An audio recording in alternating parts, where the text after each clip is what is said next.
The Arabian Nights. Among the histories of past peoples, a story is told that in the old days in the islands of India and China there was a Sasanian king, a master of armies, guards, servants, and retainers, who had two sons, an elder and a younger. Although both of them were champion horsemen, the elder was better than his brother. He ruled over the lands, treating his subjects with justice and enjoying the affection of them all. His name was King Shahriyar, while his younger brother, who ruled Persian Samarkand, was called Shah Zaman. For 10 years both of them continued to reign justly, enjoying pleasant and untroubled lives, until Shahriyar felt a longing to see Shah Zaman and sent off his vizier to fetch him. "To hear is to obey," said the vizier, and after he had travelled safely to Shah Zaman, he brought him greetings and told him that his brother wanted a visit from him. Shah Zaman agreed to come and made his preparations for the journey. He had his tents put up outside his city, together with his camels, mules, servants, and guards, while his own vizier was left in charge of his lands. He then came out himself, intending to leave for his brother's country, but at midnight he thought of something that he had forgotten and went back to the palace. When he entered his room, it was to discover his wife in bed with a black slave. The world turned dark for him and he said to himself, "If this is what happens before I have even left the city, what will this damned woman do if I spend time away with my brother?" So he drew his sword and struck, killing both his wife and my brother. So he drew his sword and struck, killing both his wife and her lover as they lay together, before going back and ordering his escort to move off. When he got near to Shahriyar's city, he sent off messengers to give the good news of his arrival, and Shahriyar came out to meet him and greeted him delightedly. The city was adorned with decorations and Shahriyar sat talking happily with him, but Shah Zaman remembered what his wife had done and, overcome by sorrow, he turned pale and showed signs of illness. His brother thought that this must be because he had had to leave his kingdom and so he put no questions to him until, some days later, he mentioned these symptoms to Shah Zaman, who told him, "My feelings are wounded," but did not explain what had happened with his wife. In order to cheer him up, Shahriyar invited him to come with him on a hunt, but he refused and Shahriyar set off by himself. In the royal palace there were windows that overlooked Shahriyar's garden, and as Shah Zaman was looking, a door opened and out came 20 slave girls and 20 slaves, in the middle of whom was Shahriyar's very beautiful wife. They came to a fountain where they took off their clothes and the women sat with the men. "Masudi," the queen called, at which a black slave came up to her and, after they had embraced each other, he lay with her, while the other slaves lay with the slave girls and they spent their time kissing, embracing, fornicating and drinking wine until the end of the day. When Shah Zaman saw this, he told himself that what he had suffered was less serious. His jealous distress ended and, after convincing himself that his own misfortune was not as grave as this, he went on eating and drinking, so that when Shahriyar returned and the brothers greeted one another, Shahriyar saw that Shah Zaman's color had come back, Shahriyar saw that Shah Zaman's color had come back, his face was rosy and, following his earlier loss of appetite, he was eating normally. "You were pale, brother," Shahriyar said, "but now you have got your color back, so tell me about this." "I'll tell you why I lost color," his brother replied, "but don't press me to tell you how I got it back. Let me know first how you lost it and became so weak." Shahriyar asked him, and his brother explained, "When you sent your vizier to invite me to visit you, I got ready and had gone out of the city when I remembered a jewel that was intended as a present for you, which I had left in my palace. I went back there to find a black slave sleeping in my bed with my wife, and it was after I had killed them both that I came on to you. I was full of concern about the affair and this was why I became pale and sickly, but don't make me say how I recovered." Shahriyar, however, pressed him to do this, and so Shah Zaman finally told him all that he had seen. "I want to see this with my own eyes," said Shahriyar, at which Shah Zaman suggested that he pretend to be going out hunting again and then hide with him so that he could test the truth by seeing it for himself. Shahriyar immediately announced that he was leaving to hunt. the tents were taken outside the city and the king himself went out and took his seat in one of them, telling his servants that nobody was to be allowed in to visit him.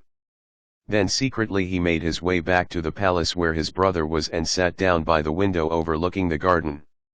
After a while the slave girls and their mistress came there with the slaves and they went on acting as Shah Zaman had described until the call for the afternoon prayer. Shahryar was beside himself and told his brother, "Come, let us leave at once. Until we can find someone else to whom the same kind of thing happens, we have no need of a kingdom, and otherwise we would be better dead." They left by the postern gate and went on for some days and nights until they got to a tall tree in the middle of a meadow, where there was a spring of water by the seashore. They drank from the spring and sat down to rest, but after a time the sea became disturbed and from it emerged a black pillar, towering up into the sky and moving towards the meadow. This sight filled the brothers with alarm and they climbed up to the top of the tree to see what was going to happen. What then appeared was a tall genie, with a large skull and a broad breast, carrying a chest on his head. He came ashore and went up to sit under the tree on top of which the brothers were hiding. The genie then opened the chest, taking from it a box, and when he had opened this too, out came a slender girl, as radiant as the sun, who fitted the excellent description given by the poet Adiya. She shone in the darkness, and day appeared as the trees shed brightness over her. Her radiance makes suns rise and shine. While, as for moons, she covers them in shame. When veils are rent and she appears, all things bow down before her. As lightning flashes from her sanctuary, a rain of tears floods down. The genie looked at her and said, "Mistress of the nobly born, whom I snatched away on your wedding night, I want to sleep for a while." He placed his head on her knee and fell asleep, while she, for her part, looked up at the tree, on top of which were the two kings. She lifted the genie's head from her knee and put it on the ground, before gesturing to them to come down and not to fear him. "For God's sake, don't make us do this," they told her, but she replied, "Unless you come, I'll rouse him against you and he will put you to the cruelest of deaths." This so alarmed them that they did what they were told, and she then said, "Take me as hard as you can or else I'll wake him up." Shahryar said fearfully to his brother, "Do as she says." But Shah Zaman refused, saying, "You do it first." They started gesturing to each other about this and the girl asked why, repeating, "If you don't come up and do it, I'll rouse the genie against you." Because they were afraid, they took turns to lie with her, and when they had finished, she told them to get up. From her pocket she then produced a purse from which she brought out a string on which were hung 570 signet rings. She asked them if they knew what these were, and when they said no, she told them, "All these belong to lovers of mine who cuckolded this genie, so give me your own rings." When they had handed them over, she went on, "This genie snatched me away on my wedding night and put me inside a box, which he placed inside this chest, with its 7 heavy locks, and this, in turn, he put at the bottom of the tumultuous sea with its clashing waves." What he did not know was that, when a woman wants something, nothing can get the better of her, as a poet has said. Do not put your trust in women, or believe their covenants. Their satisfaction and their anger both depend on their private parts. They make a false display of love, but their clothes are stuffed with treachery. Take a lesson from the tale of Joseph, and you will find some of their tricks. Do you not see that your father, Adam, was driven out from Eden thanks to them? Another poet has said, "Blame must be matched to what is blamed. I have grown big, but my offense has not. I am a lover, but what I have done is only what men did before me in old days. What is a cause for wonder is a man whom women have not trapped by their allure." When the two kings heard this, they were filled with astonishment and said to each other, "Genie though he may be, what has happened to him is worse than what happened to us, and it is not something that anyone else has experienced." They left the girl straight away and went back to Shahryar's city, where they entered the palace and cut off the heads of the queen, the slave girls and the slaves. Every night for the next 3 years, Shahriyar would take a virgin, deflower her and then kill her. This led to unrest among the citizens. They fled away with their daughters until there were no nubile girls left in the city. Then, when the vizier was ordered to bring the king a girl as in the city. Then, when the vizier was ordered to bring the king a girl as usual, he searched but could not find a single one, and had to go home empty-handed, dejected and afraid of what the king might do to him. This man had 2 daughters, of whom the elder was called Shahrazad and the younger Dunyazad. Shahrazad had read books and histories, accounts of past kings and stories of earlier peoples, having collected, it was said, 1,000 volumes of these, covering peoples, kings and poets. She asked her father what had happened to make him so careworn and sad, quoting the lines of a poet. Say to the careworn man, care does not last, and as joy passes, so does care. When her father heard this, he told her all that had happened between him and the king from beginning to end, at which she said, Father, marry me to this man. Either I shall live or else I shall be a ransom for the children of the Muslims and save them from him by God. He exclaimed, You are not to risk your life. She insisted that it had to be done, but he objected, I'm afraid that you may experience what happened to the donkey and the bull with the merchant. What was that? She asked, and what happened to the 2 of them? Her father told her. You must know, my daughter, that a certain merchant had both wealth and animals and had been given by Almighty God a knowledge of the languages of beasts and birds. He lived in the country and had at home a donkey and a bull. One day the bull went to the donkey's quarters and found them swept out and sprinkled with water. There was sieved barley and straw in his trough, while the donkey was lying there at his ease. At times his master would ride him out on some errand, but he would then be taken back. One day the merchant heard the bull say to the donkey, I congratulate you. Here am I, tired out, while you are at your ease, eating sieved barley. On occasion the master puts you to use, riding on you but then bringing you back again, whereas I am always plowing and grinding corn.